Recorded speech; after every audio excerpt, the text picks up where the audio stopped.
Tell about receiving that phone call that you tested positive. Oh, it was awful. It was awful. It was in September of 2004. I got the call. My team manager said I had tested positive for blood doping. I was like, that's can't be. There's no test for it. It's your own blood. But later I found out when I spoke to an anti-doping official that it was actually I tested positive for having somebody else's blood in my system. So, which I didn't do. What was your reaction when you heard that? My first reaction was, Ufimiano, up. He gave me somebody else's blood. That being your doctor then? Yeah. So you end up going back to, after you test positive, you go back to your Girona, Spain apartment. Yeah. What do? I just sat there and looked at the floor, pretty much. For a couple days, I was just, I was shocked, and, before I knew it, I was still hoping that they only tested the A sample, and the athlete always has the right to have the B sample tested, so, I had my fingers crossed that the B test was gonna show up negative. Word got leaked out to the press, and I had press calling me, press at my front door. It was awful. So I just sat in my own prison.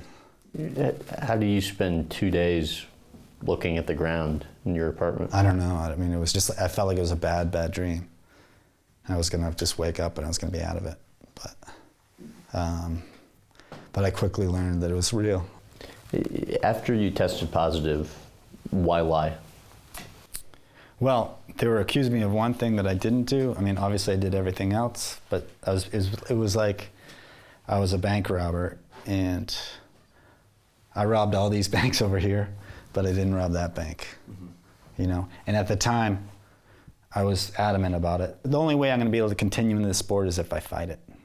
But by no means can I tell the truth now. Because if I tell the truth, I'm going to tell the whole truth.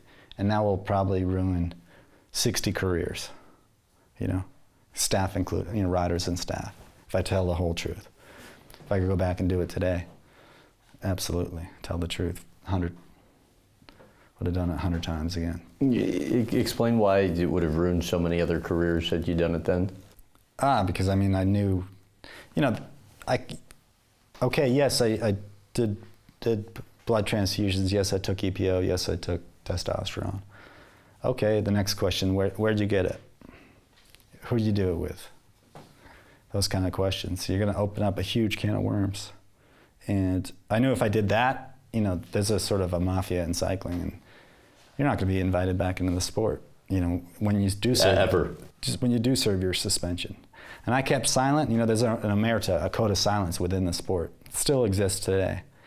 But if you break that code of silence, good luck getting a job within cycling again. Not gonna happen.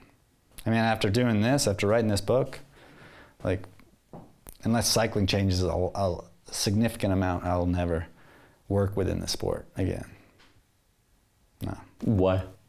I'm not welcome. I broke the silence. But somebody had to do it. It was getting out of control. The omerta the code of silence was sort of running the sport. June 2010, tell about the text message you received from FDA investigator Jeff Nowitzki. Yeah, I got a text message. I was laying in bed, and text message from Jeff Nowitzki saying who he was and that he wanted to speak with me. And I thought, I'd followed him a little bit of the Barry Bonds case, so I kind of knew who he was. And they asked me to come in and talk under my own steam, basically volunteering to speak with him. I still adhering to the omerta, the code of silence. I said no, thank you. And I got a subpoena just a day or two later, and so basically a subpoena means you come in or you go to jail. What were you thinking about? Sure, people are going to be disappointed in me, for coming clean. The omerta's going to be not so happy, but I held out as long as I could, and little did I know this was going to be the best thing that ever happened to me, because I finally went in there,